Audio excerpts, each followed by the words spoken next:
Ce mardi 2 février 2016 s'est ouvert la 4e journée des procès joints du président Laurent Gbagbo et du ministre Charles Blé Goudé. Cette journée était consacrée à la présentation des axes d'action du Conseil de défense de l'ancien ministre du gouvernement Aké Enungbo. Il s'est agi pour les avocats conseils de Blé Goudé de montrer que le narratif du mémoire liminaire de l'accusation était fondé sur une falsification de faits survenus en Côte d'Ivoire durant la crise post-électorale et bien avant. Maître Sknop, Hendrik Claver, Serge Bouillon et Zokousseri se sont activés à déconstruire l'image criminelle attribuée à leurs clients. À la fin de l'audience, M. Nobou Hyacinthe, premier secrétaire du COJEP, Maître Sknop et Maître Claver Hendry nous ont accordé une interview. Voici leur impression. Nous les écoutons. Maître Knops, vous êtes l'avocat conseil de Charles Blé Goudé, oui, ici pour le défendre ses intérêts ici à la CPI. Est-ce que vous pouvez nous donner vos impressions après les 4 premiers jours de l'ouverture de ce procès qui a concentré les présentations liminaires de chaque acte?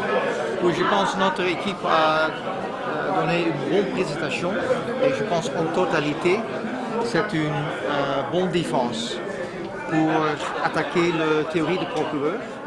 Et je pense que nous réussissons très bien dans notre but avec toute l'équipe. Premièrement, je adressais la Chambre avec une analyse de charge. Après moi, Maître Claver Hendry avec un exposé des faits avant la crise. Et ensuite, M. Bouillon et M. Zoukou. Et à la fin, M. Charles Blé Goudé. Alors, en totalité, je pense que c'est une bonne présentation et je pense que les juges, ils comprennent maintenant que la crise est plus complexe comparé avec la présentation du procureur.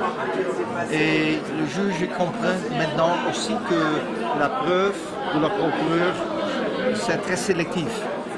Et notre équipe a donné beaucoup d'exemples à la Chambre avec les vidéos et les documents et les références à notre témoin qu'il n'y a pas la preuve pour les charges contre M. Blé Goudé. Il a un homme de la paix et je pense que nous avons démontré aujourd'hui avec notre équipe qu'il est en vérité un homme de paix et pas une personne qui a commis le crime contre l'humanité. Mais avec l'interpellation du juge, oui, du juge président, qui sur le mot falsification qu'a utilisé à plusieurs fois Maître Claver Hendry, oui. Est-ce que pour vous c'est pas mauvais signe ou bien comment appréciez-vous cette interpellation du juge président? Je pense que cette interpellation c'est seulement une interpellation juridique. Le juge naturellement il comprend que c'est un débat, c'est une discussion. Et je pense que la qualification de Maître Hendry, c'est peut-être plus fort au début de la procès, mais comparé avec le cas du procureur, je pense que Maître Hendry a donné une bonne présentation et personnellement, j'ai utilisé le mot l'aveuglement volontaire. Alors, je citais Rubin Carter, alias The Hurricane. Il était détenu pour 20 années. Il est innocent. Au bout de 20 alors, années, oui, alors il a donné le message que le procureur il doit préventer une situation de l'aveuglement volontaire. Alors, c'est-à-dire que le procureur doit divulguer toutes les preuves, exculpatoires et inculpatoires. Alors, c'est notre message aujourd'hui.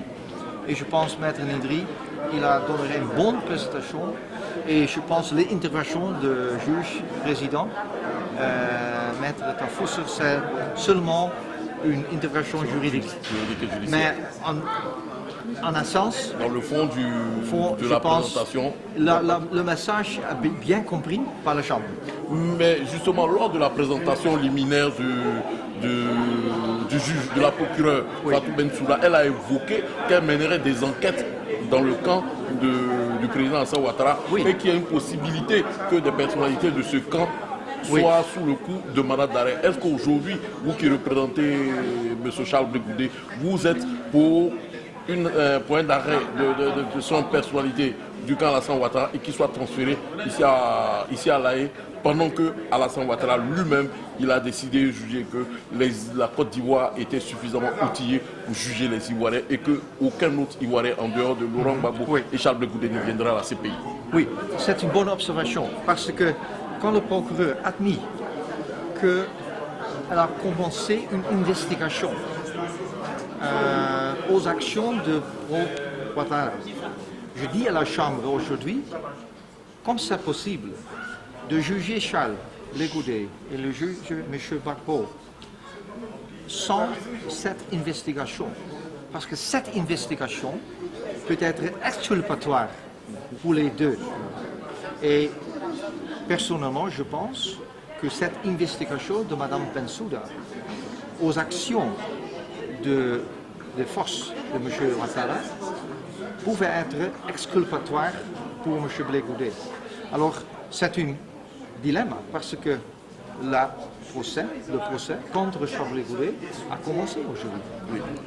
Alors, supposez dans la future, il y a une investigation additionnelle contre les forces de M. Ouattara. Et supposez que cette investigation divergeait des preuves exculpatoires. Qu'est-ce qu'on fait? Parce que cette procès a déjà commencé. Alors c'est un dilemme. Alors je dis à les juges doivent être conscients de ce dilemme. Parce que je suis convaincu que cette investigation peut être exculpatoire pour M. Gbagbo et M. Blé Goudé. Alors, cette observation de Mme Bensouda pendant la conférence de la presse la semaine passée, c'est une observation très relevante. C'est très relevant pour notre cas. Alors, la future peut dire où les juges anticipaient cette situation nouvelle, potentielle, naturellement, pour Charles Blé Goudé et M. Gbagbo. Ok. Merci, Maître Cops. Ça a été un plaisir pour Event Oui. TV de vous recevoir. Enchanté. Maître, vous venez de faire votre présentation liminaire devant la Cour pénale internationale dans le cadre de la défense de votre client Charles Blé Goudé. Quelle sera la ligne de défense que vous allez adopter? Notre ligne de défense est celle que nous avons donc brièvement présentée. Il s'agit simplement de montrer tout ce que M. Charles Blé Goudé a fait durant toute la crise ivoirienne. Ce sont des actions de paix, ce sont les actions d'un homme qui aime son pays, qui a vu ce pays donc être attaqué par une rébellion armée qui voulait donc renverser par tous les moyens les institutions de la République. M. Charles Blé Goudé est venu pour mobiliser les Ivoiriens qui allaient partager sa vision de voir échouer une tentative donc, de renversement des institutions. Il a fait, tout le monde le sait, avec des méthodes démocratiques, à savoir des mobilisations, à savoir donc des meetings qui sont connus et c'était au menu. Voilà donc notre ligne et nous présentons par rapport aux allégations du procureur les faits qui parlent pour M. Charles Blé Goudé et durant donc tout ce procès, il y aura donc cette confrontation entre la vérité et puis ce qu'on tente de faire croire et qui n'est pas du tout dans le portrait réel de M. Charles Blé Goudé. Dernière question, comme vous le disiez tout à l'heure, par rapport aux faits, vous disiez tout à l'heure que vous allez donner les faits concernant la vérité. Durant votre présentation, à plusieurs reprises, vous avez sorti le thème de falsification des faits et de l'histoire par le bureau du procureur, par l'accusation. Sur cette question, sur ce sujet, le juge président vous a interpellé. Comment avez-vous perçu cela? C'est une question d'utilisation de mots. C'est une question d'utilisation de mots. Je n'ai pas voulu cacher ce que je percevais à la lecture du mémoire préliminaire. C'est le sentiment donc, que j'ai livré. Voilà. Maintenant, le reste, ce sont des questions de jeu de mots. Voilà. C'est tout ce que je peux donner comme commentaire sur la question. Mais ça ne change rien en ce que j'ai dit. Il s'agit donc pour nous de ne pas présenter l'homme tel qu'il est. Je ne sais pas comment est-ce qu'on peut l'appeler. D'autres parleraient de falsification, d'autres utiliseraient d'autres mots pour parler de tronquer l'histoire. Le reste, ce sont des jeux de mots, mais le fait est là. Il faut donc donner les choses telles qu'elles se sont passées. Et donc nous pensons que, pour être bref par rapport à votre question, c'est un jeu de mots. La vérité est que le procureur tente donc de tronquer l'histoire de la Côte d'Ivoire et cela n'est pas acceptable. Fidèles Divertus TV, nous recevons pour vous aujourd'hui dans les locaux de la Cour pénale internationale ici à La Haye le premier secrétaire du COJEP qui est venu certainement assister à l'ouverture du procès du fondateur de cette organisation qui est passé de groupe de pression à mouvement politique aujourd'hui, parti politique. Quelles sont vos premières impressions après avoir assisté à ces 4 premiers jours de l'ouverture du procès de Laurent Gbagbo et de Charles Blé Goudé? Je voudrais vous remercier d'emblée et dire qu'en écoutant l'accusation et les parties de défense des deux accusés, nous pouvons dire que si le droit doit se dire et qu'il se dit véritablement, à l'égard de ce que l'accusation ne donne aucun élément véritable, il serait question de juger ce qui n'existe pas. Je ne dis pas que les faits n'ont pas existé, mais les faits doivent être requalifiés et attribués à ceux à qui ça doit être attribué. Qu'entendez-vous par cela? Ce que je veux dire simplement, c'est qu'on n'a pas pu prouver que les faits qui ont existé, il y a des morts, ces faits sont véritablement du fait de l'un ou l'autre des accusés. Voilà ce que je veux dire en réalité. Mais aujourd'hui, avec la situation, comme vous avez entendu tout à l'heure votre leader, qui s'est posé en homme de paix, qui s'est posé s'est marqué une volonté de partir à la réconciliation nationale. Pour vous, l'issue de ce procès, le jugement de ce procès, est-ce qu'il participera, s'ils sont condamnés, à l'avènement de la réconciliation nationale ivoirienne? Ou pour vous, qu'est-ce le plan d'issue de ce procès aujourd'hui? Comment vous l'entrevoyez?